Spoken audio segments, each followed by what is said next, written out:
Welcome to the J. Scott Outdoors podcast. Today I've got my good friend Mike Hancock out of Snowflake, Arizona, often referred to as Mikey. Mikey, how you doing, buddy? I'm doing good, Jay. It's great to have you on the podcast. I've had your compadre, your sidekick, Daniel Franco. You guys obviously own Burnt Timber Outfitters together. You're based out of kind of Snowflake, Arizona. He's based out of Heber, and you guys for many, many years have hunted together and guided together and make a good team up there at Burnt Timber Outfitters.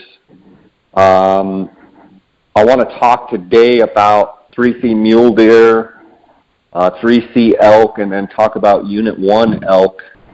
All three of those topics you're very familiar with, having grown up in that country.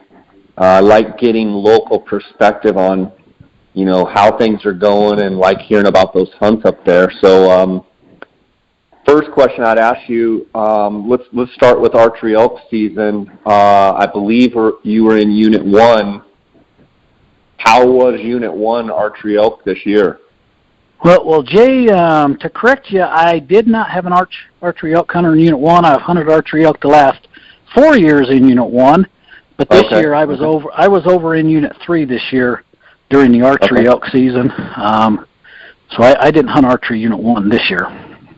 Well, I want to ask you about your last 4 years in Unit 1 as far as obviously after the fire, and then we'll get to 3C, but you've been able to find some good bulls there in Unit 1, and I'm just curious from your perspective, having, born and raised up there, hunted Unit 1 prior to the burn, and then obviously hunting and guiding in the burn, after the burn in Unit 1. Describe the unit before and describe it after, and maybe how the elk move around and how the hunts are different or the same. Well, first and foremost, just the visibility side of that burn and Unit 1, it just opened it up extremely. 10 or so years ago, hunting over there prior to the burn, you did a lot of the Senecas. The elk spent a lot of time in those open Senecas up on top and in the bottoms of those canyons, and they were relatively hard to see and find. But with this burn, it's almost opened it up. It's really opened it up this year. The last 2 years, a lot of those trees are starting to fall, and it's even it's wide open over there now, and it was quite different the last 2 years as it was even 2 years ago prior to the fire. Mike, when 3C burned, it burned a fairly mosaic pattern. What type of burn did that wallow fire have over there in Unit 1? Did it burn it more widespread, or did it also burn it in mosaic pattern where I guess what I'm talking about is where it left big stands of timber, but then it burned over the top of it. Talk a little bit about that. It did not. Your thinking is exactly what is different between the Rodeo Chittisky fire and the wallow fire. We did have a lot of mosaics in Unit 3C. You've seen that. It would burn 200 yards and then 400, 500, 600 yards of green. Now, Unit 1, I don't know if it's just the different terrain. There's a little higher elevation and there's more fur over there. But it burned just vast 3 or 4 ridges, all the way across, and just giant burns. Take for instance Escadilla. There's not hardly a green tree on Escadilla. It burned that whole north face, the whole west face, and quite a bit of the east face. So yes, a lot less mosaics in Unit 1 than there is in Unit 3A, 3C. What have you noticed that's to our advantage.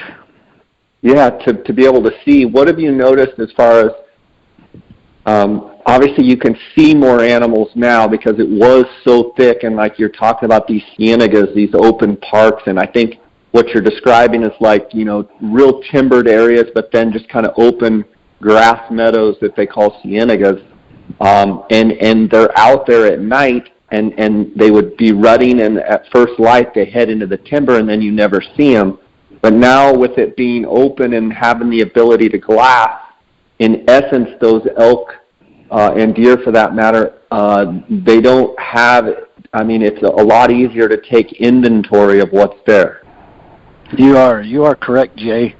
It's fairly easy to even find those cows and find those bulls, especially in the fall and the wintertime, just bedded right out in that wide open stuff. Years ago, they'd still go to the north faces and get in that thick stuff and not come out until dark. But it's nothing to find, big groups of cows and, even the bulls for that matter, just bedded right out in the open. Obviously, being able to see the elk, there's an appearance that there's more elk than ever. Do you believe that the elk numbers, have gone up or gone down, or are they relatively the same? Well, remember in the Unit 3A3C, our big boom was years 5 through 8 and 9, and we're almost right in the middle of that, or maybe halfway through that. So there's a lot of cows. I had an archery tag over there 2 years ago, and the bull I was chasing would have anywhere from 40 to the first time me and Daniel saw him, once the season started, I quit counting at 80-something cows.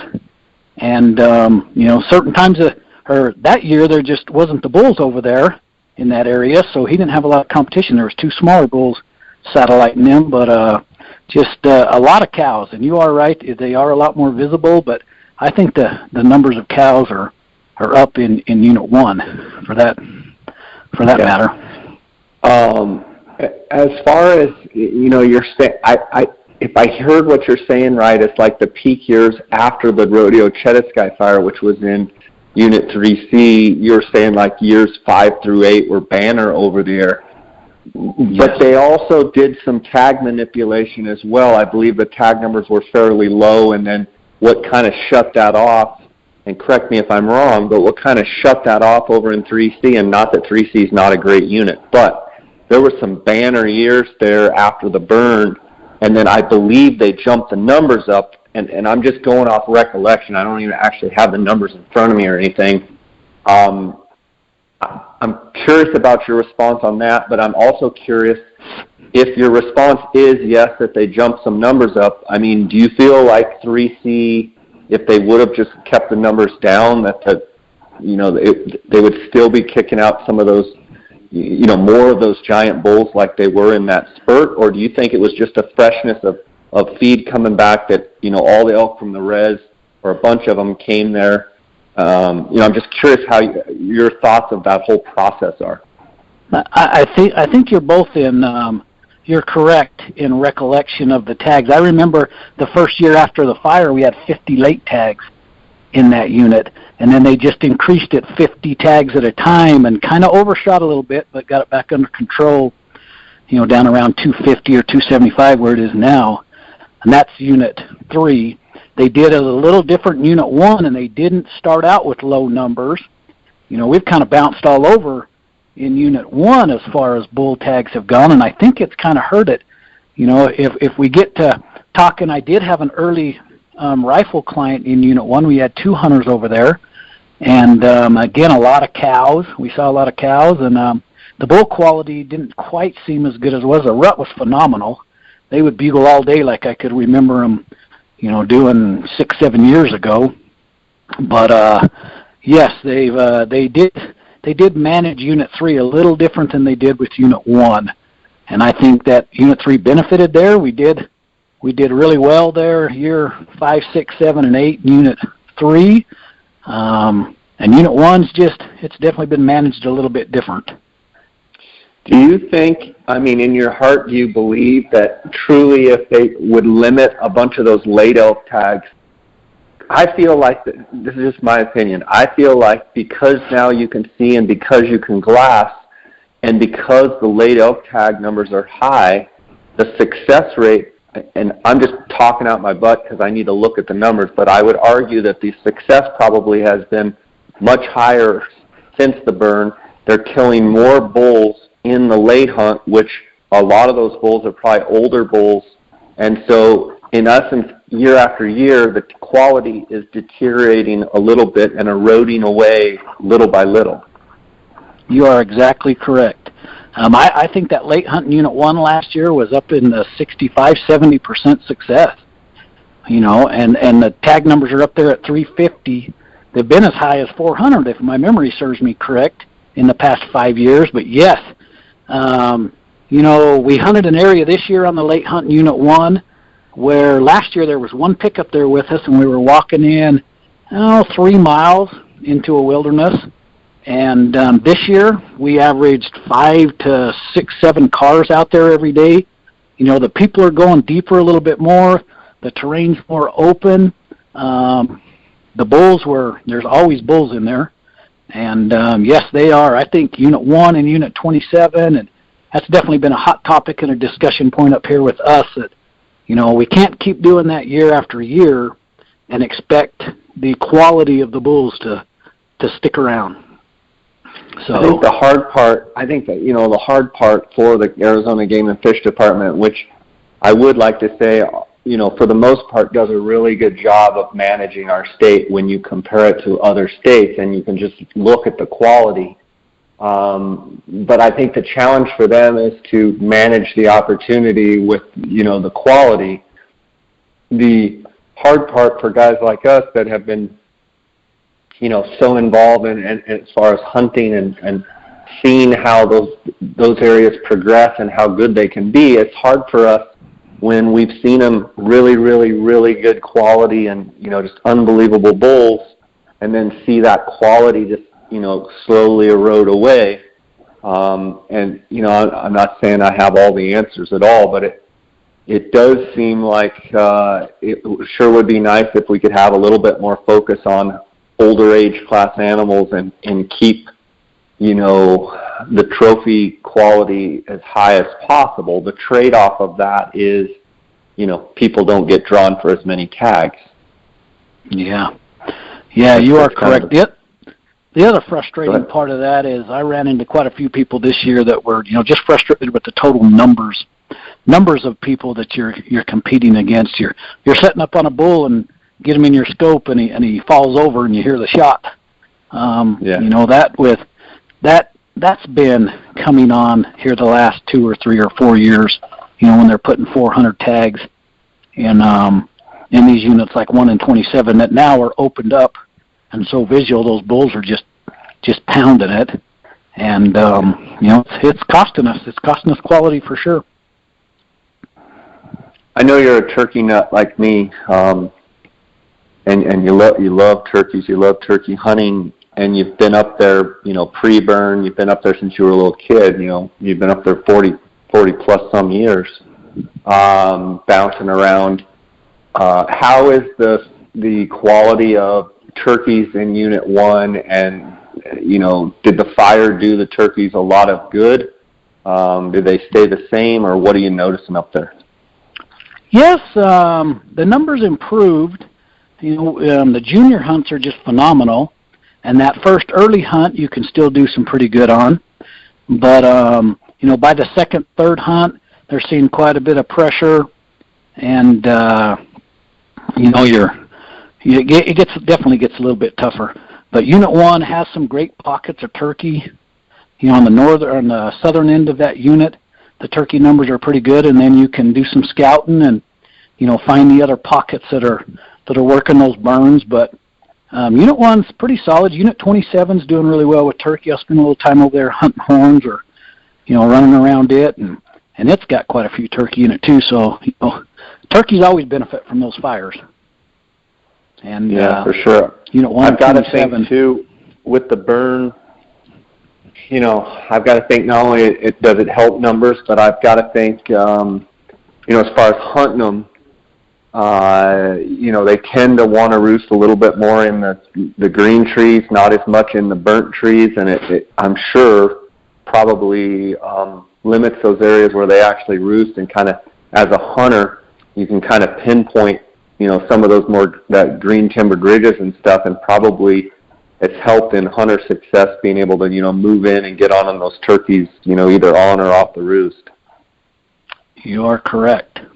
Yeah, it's nothing to find 3 or 4 gobblers roosted in a big dead snag. We didn't really see that in 3C because I think they had those many mosaics, but I see it quite often in Unit 1 where, them groups of turkeys will actually roost in just a group of dead, burnt, big, tall timber.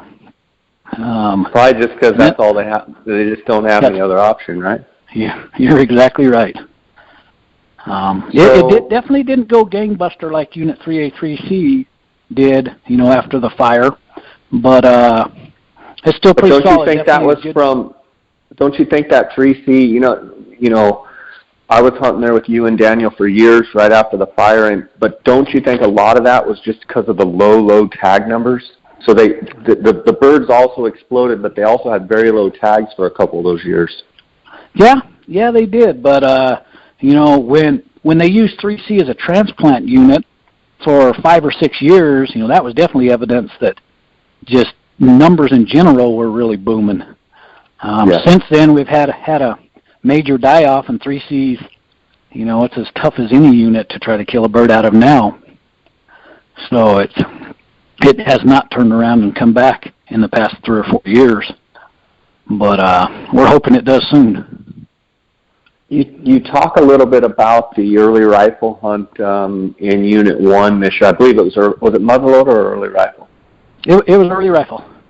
Early rifle. So I believe there's 40 tags on that hunt, and you guys have had great success finding good bulls. And curious about the timing this year, how the bugling was during the actual early rifle hunt. Was it really, really good? Oh, yes. I spent half the hunt over here in 3C during the archery season, and then I left and went over a week early to Unit 1.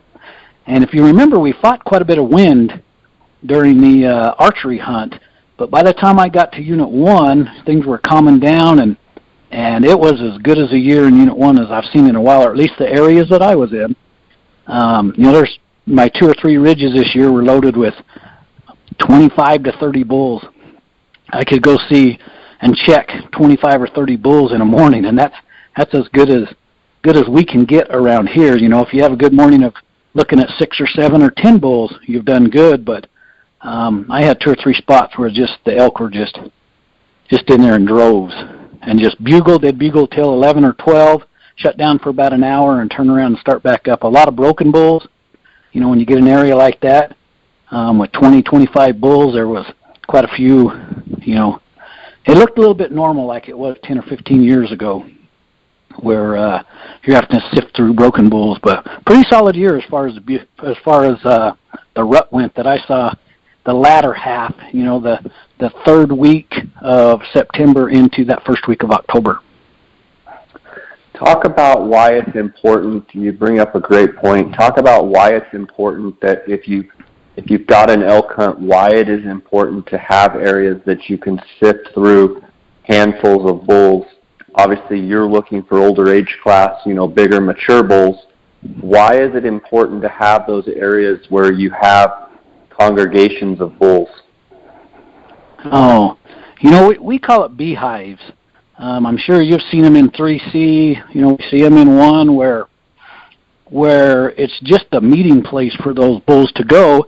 And every day for, granted I'd go scout other areas also, but, going back to that ridge every 2 or 3 days, I'd see another 4 or 5 new bulls. Just wherever you have those big congregations of bugling all day and, bugling a better chunk of the night, it's just a magnet. It's just a place that will pull those bulls into.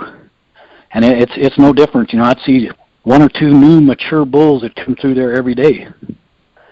Now, in your opinion, is that areas where, have you seen consistent, have you seen those types of areas be consistent from year to year? In other words, as much time have you spent in 3 and Unit 1, is it important to kind of track that, okay, they're always beehiving right in here, and make mental note of it for the next year and the year after? And how common is it that there's similar areas that, okay, yeah, they're always beehiving in here, or is it sporadic where 1 year it could be totally different? I'm a firm believer that, hopefully I can portray this right, but I'm a firm believer that we hunt the cows, and it depends on what bulls are there with the cows. The cows, in Unit 1 and in Unit 3C, quite often, year after year, will do the same thing. They'll travel the same routes, going back to their bedding. They'll travel to this tank if it has water in it, and they'll work to the west to a different tank if there's another one over there. But, the cows that I chase in Unit 1, I could almost name them. I see the same 3 collared cows every year on the same 2 ridges, and it's just what year or what bulls show up that year with those cows. So, they, in my mind, they do the same thing year after year for the most part, unless something's disturbed that travel pattern or something. But they, obviously like to travel the little mosaics of trees that they have, or the bottom that has the water in it, or anything like that. So, yes, the cows do, drive a big pattern of the way I like to hunt them.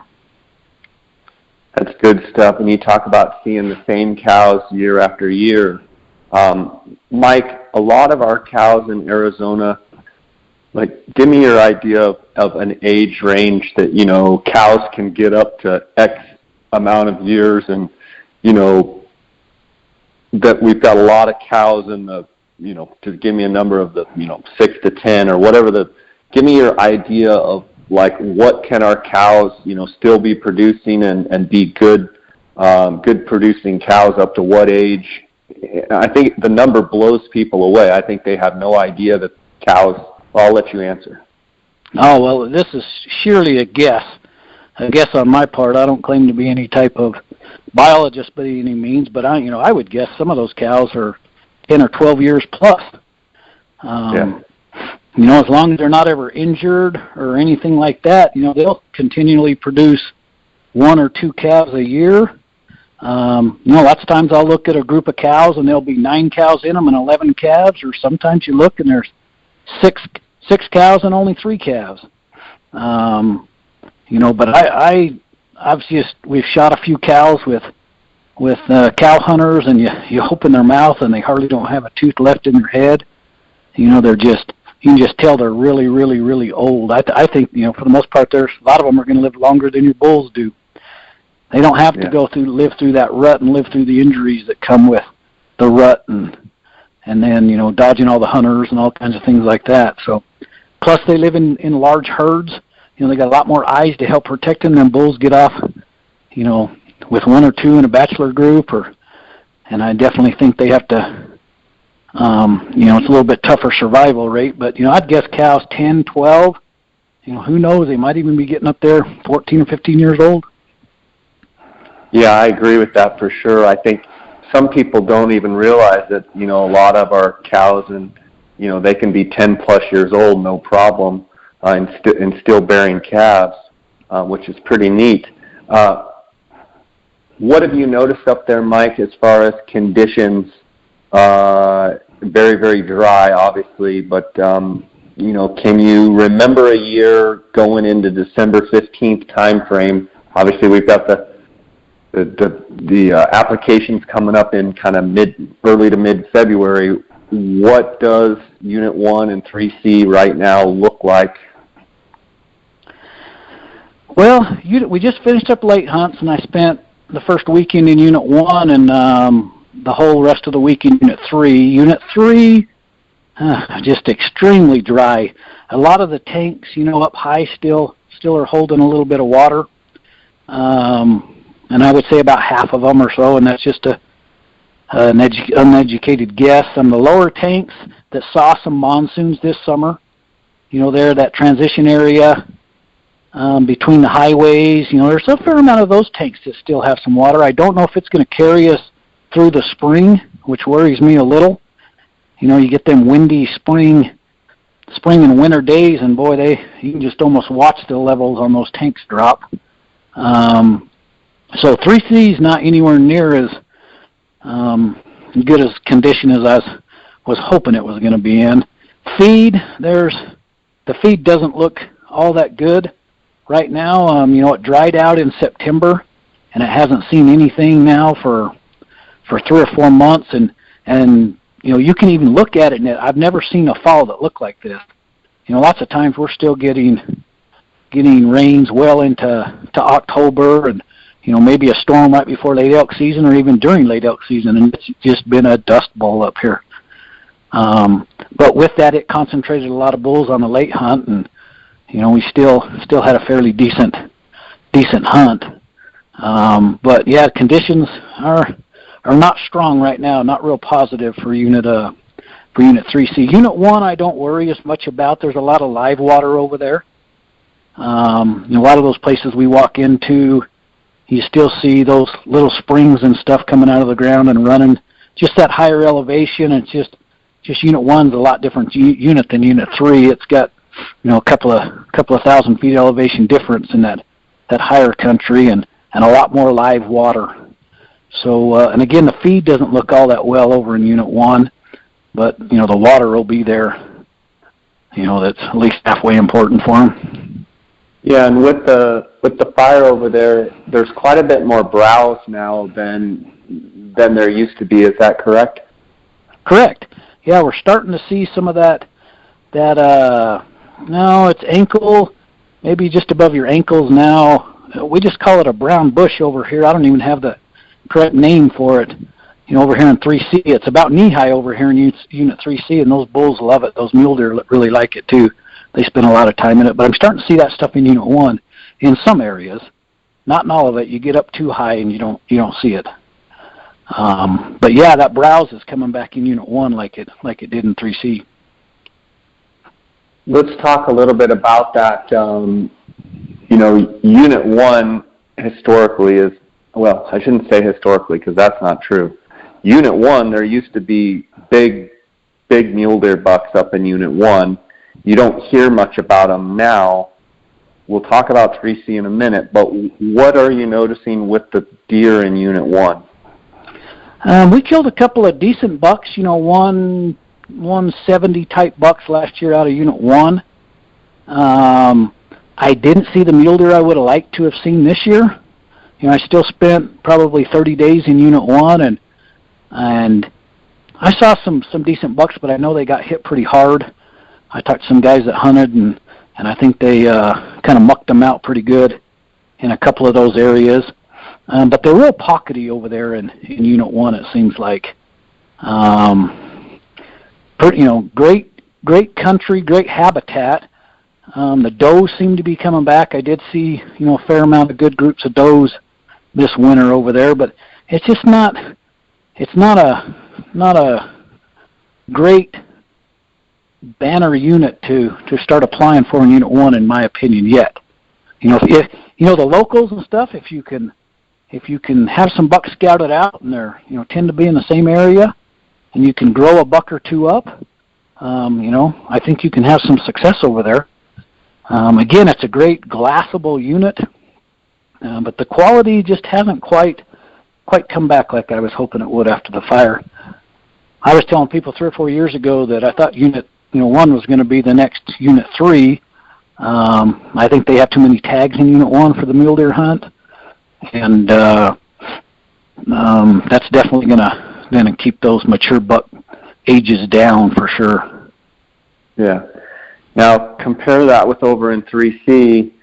Obviously, the Game and Fish actually has management objectives for better mule deer over in 3C. It's a unit that they have picked to try and, correct me anywhere if I'm not on point, but from what I understand, they're trying to make the deer in 3C kind of that be the spotlight unit there for all of that rim country area.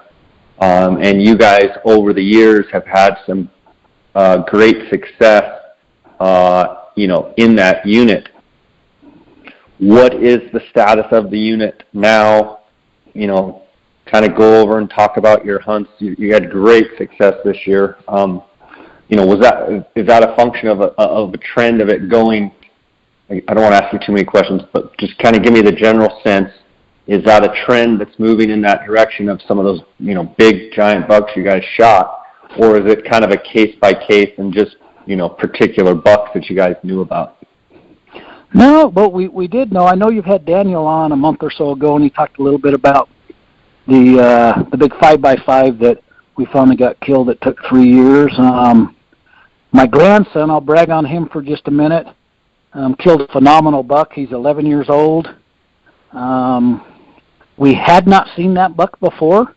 We hunted a buck in there a couple of years prior, 3 or 4 years prior, that I'm pretty sure has some relationship to the buck that my grandson Deegan killed.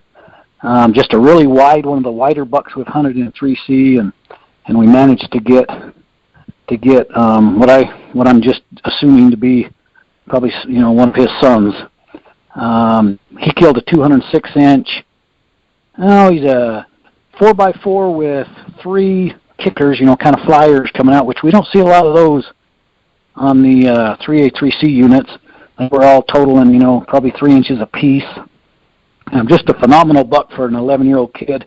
The kid's got nerves of steel. He'll sit down and tell you to just leave him alone, and he'll mow anything over at 400 yards. I've seen him make 3 shots at over 400 yards, and he's just got ice in his veins. That kid does. That's great. But as far as the unit goes, it is in the alternative deer management for Region 1, which is a big plus. We hold the numbers down there to 125 tags, which you can see it's 3 or 4% chance of drawing. It's one of the top 5 hardest units in the state to draw for mule deer. The numbers I would still hold. If a client called, I'd say we're still looking. We're not going to walk away from a 180, 185 type buck, because the 200 inchers just aren't around every tree here in 3A, 3C. But it's still just steadily increasing. They kept the archery tags down the last couple of years, which I think has helped. 3Cs, I think, will continue to hold and be a pretty strong. It's a great opportunity to someone, a non-resident, that's not going to draw a strip tag. They don't have a lot of deer choices unless you want to go hunt a Coues deer in Arizona, but to still kill a fairly solid mule deer, 3C is probably a pretty good choice to entertain that idea to do so.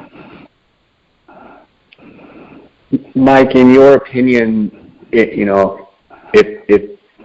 you had your choice and they said, hey, we want to kick these bucks, more of them up over 200, what is the single biggest thing that you would do? And obviously not say just drop tags, but which hunt would you tell them drop the tags in this hunt, whether it be the archery or the rifle, and in 3 years you'll have handfuls of bucks over 200? Well, let me spin a little bit different twist on this.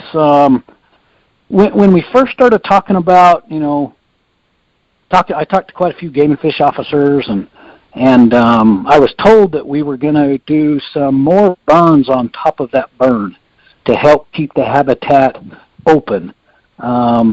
Me and Daniel talk about where some certain animals are in 3C, and they have gone back and done a couple of small cleanups and burns, and man, the deer and the elk go back to those spots.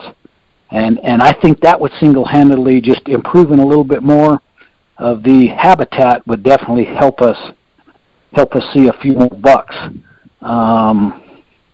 in 3C that could, get that 1 or 2 more years on them. I think that habitat would help. I'm tending to see a lot of deer along the top of the rim, which historically they've always wintered up there. I don't know if a lot of people know, but they winter right on top of the 300 road up there in 3A, 3C. A lot of the bucks come from the reservation and go up there, so you can get a decent inventory, driving down through there, varmint calling or, scouting or whatever we're doing, and you can see some pretty good bucks in December and January right up along that rim. And I think that reservation's holding some of those bucks over there. They have done a lot more cleanup over there than they have on our side after the fire. They've gone back. Just this fall was an unprecedented amount of control fires up there on the Fort Apache that I saw. It went on for 6 weeks up there. So they're doing a lot of cleanup up there, and I'm afraid they're going to start sucking a few of our deer from 3C over there, because we're getting choked out pretty heavy by the juniper right now. So I'd really like to see them push to help clean up the habitat a little bit more up here. Numbers, 125 and 50 on the archery and 125 on the rifle. I don't think we're hurting it too horribly bad. They might drop it just a little on the rifle hunt, because it was a big success this year. I bet they killed 75%. Talked to a lot of successful hunters. We were 5 for 5, so we killed five mule deer during that hunt. And most people that I know have tag filled it this year. So you say work on habitat more, maybe a little bit of tag reduction, but even if they left the tags where they're at and did a little bit more habitat work, you think it would just keep flourishing?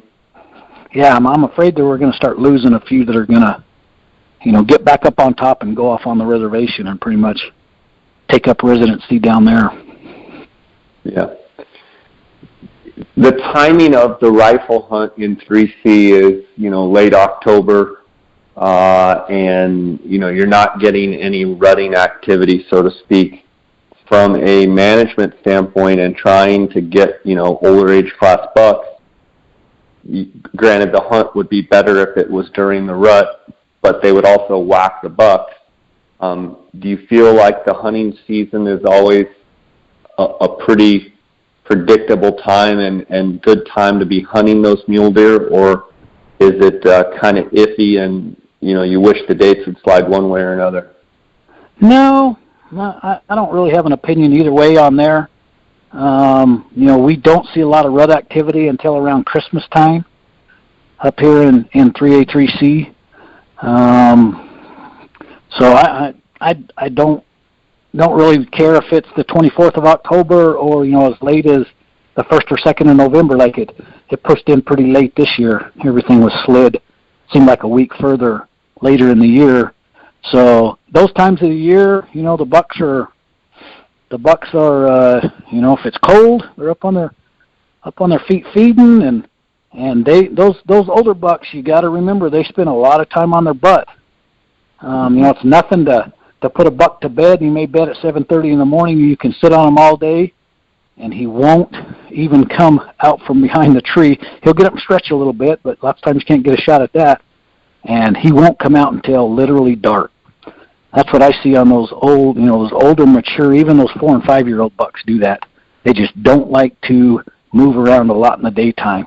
They know when they get hard horn that, things are different. Life is different for them, so they tend to spend a lot of time tucked in those juniper trees and those oak trees, and they don't come out. Makes sense. You guys had success on the 3C late elk hunts. And over the years have shot some pretty good bulls. Where do you see that hunt trending, up, down, or about the same as it's been? As long as they maintain the tags at where they're at, I think it's just going to hold status quo. It's a tough hunt. You've heard us say that before.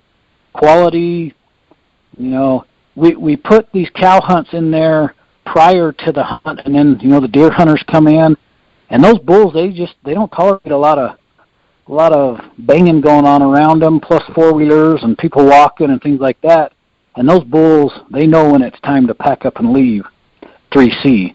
And they head south to the paradise down there, known as the Fort Apache Indian Reservation, and we do have some resident bulls, and we may have to watch the reservation in some areas. The bulls will come up during the night and feed back during the day.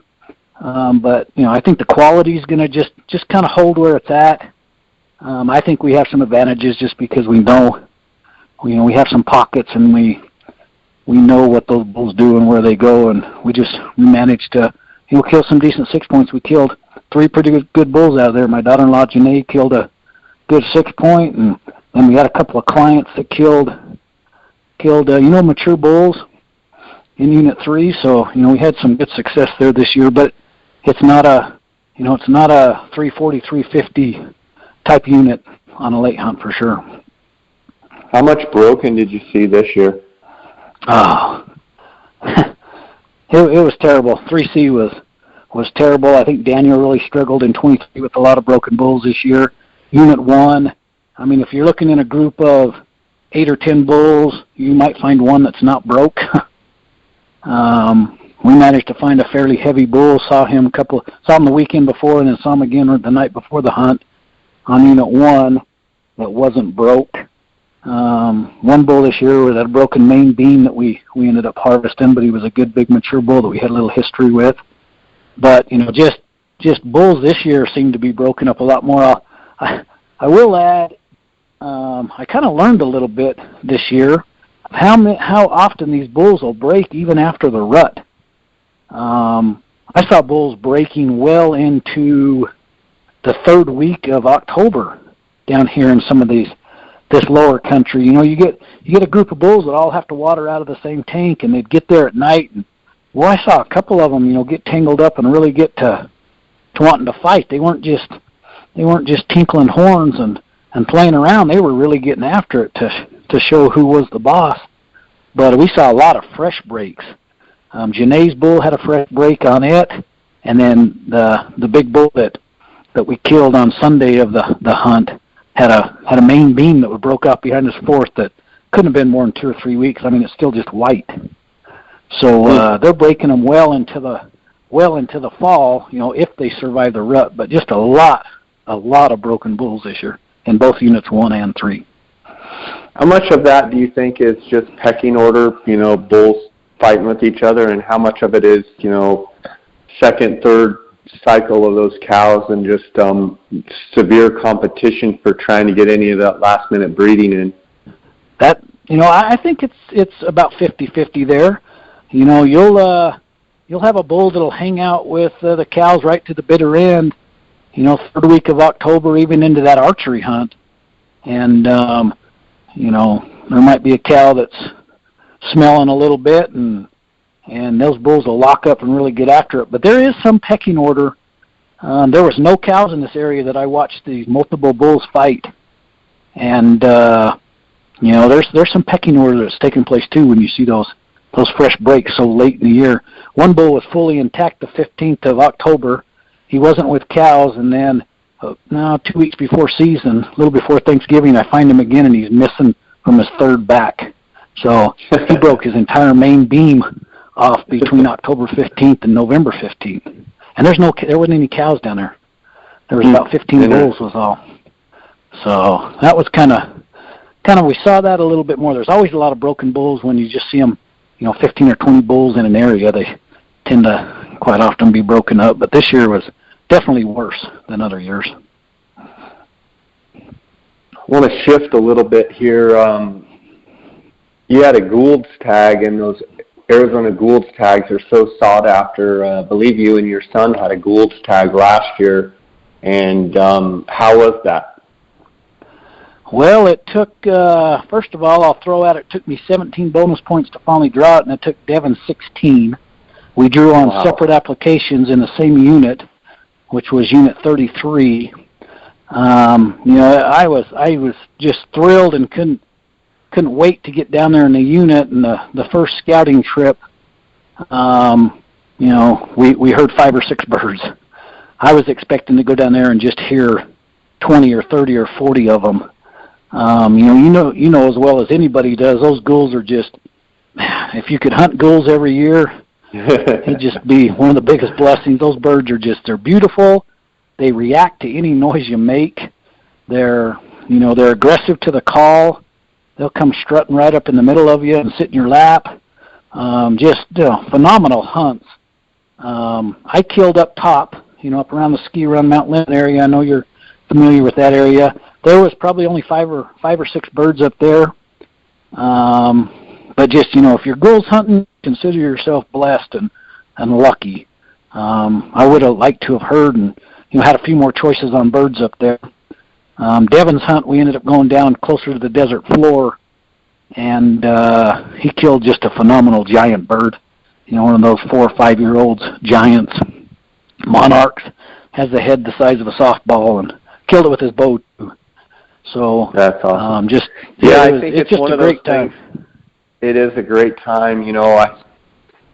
I know when I had some of the raffle hunting auction hunters down there, and they had very limited tags, and there was birds all over. Everywhere you'd go there in 33, there was birds, and they've been slowly increasing the tags, which is good. We need to harvest those birds and give people a chance to get the Goulds. But one thing people need to understand, if you are Gould's turkey hunting, and Mike, you can weigh in because you've hunted several units down there, is most of those birds are up on those big,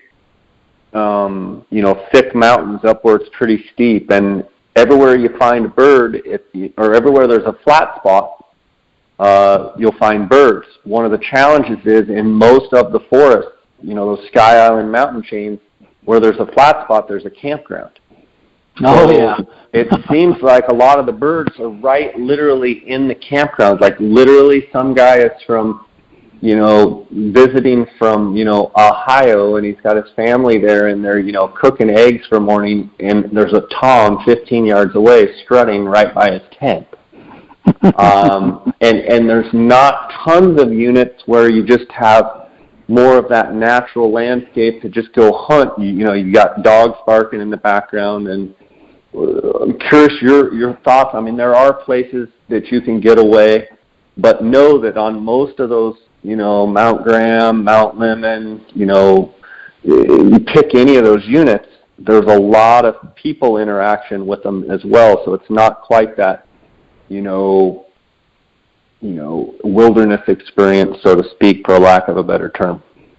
You are exactly right. If anybody has any concerns with that, you better definitely do your homework, because you hit the nail on the head. I mean, it was nothing for us to have to wait for campers to leave to even scout birds or anything like that. I went up during the middle of the week. I remember talking to you and Dar before I planned my hunt, and I just decided I wasn't going to go Friday and Saturday. That's when the weather's starting to warm up and the snow's melted and campers are everywhere. I waited till Monday to go. That is one option, and I ran into a few people, but not anywhere near what could have if I had been on the weekend. But there are units out there. I've been in 29. You can get off in some of that stuff and run into some birds in 29 that you're away from the private, and you're most likely not going to run into a bunch of people. You may have to walk in a half a mile or so. But 30, we hunted 31, 29, 33. But you are correct. Do your homework, because that kind of ruins it for some people. You get your hopes up, and it's going to be a typical working a bird off the roost, and he comes in and struts, and boy, about the time it gets light, you got three kids sticking their head out of a tent 50 yards away, and you're trying to regroup to figure out what you're going to do. So do your homework on those units and understand, where the campgrounds are and what your interaction is going to be with people and dogs and campers and hikers and bikers.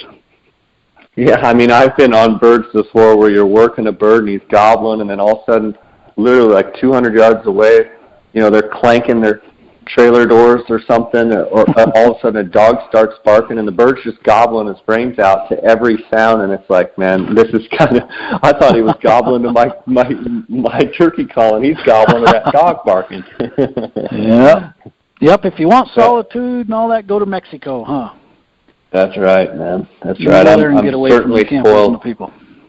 Certainly spoiled with my Gould hunts down there. That is the ultimate experience, I think. Oh, yeah. Good plug, Mike. You teed that one up for me perfectly. I appreciate that. Mike, it's been awesome having you on the podcast. You're always just a great wealth of knowledge, and really appreciate your friendship over the years. And, I love having you on. Love having Daniel on. You guys are solid guys. You run a great operation there at Burnt Timber Outfitters. Encourage guys to check these guys out. Burnt Timber Outfitters, I believe, .com. And Mike, you're also on Instagram. What's your Instagram handle? Do you know? Mikey, that's with 2 E's, MIKEE _BTO is my Instagram. If you guys want to get a hold of Mike, find him on Instagram, check out the Burnt Timber Outfitters website, and buddy, just appreciate your friendship for many years, and appreciate the professionalism that you guys have and the love you have for the outdoors, and such good family men, and it's great seeing you hunting with your kids and grandkids, and Grandkids are great, huh? No, they're incredible. I'll have 2 hunters here after next year. And then, Nice. But then I run into a bunch of girls, so I'll have to be like Franco and figure out how I'm going to get those girls to get out and hunt a little bit. But, yeah, it is great. I'm sure you'll figure it out. Buddy, God bless you. Thanks for spending time with us. Thank you, Jay, for having me. All right, buddy.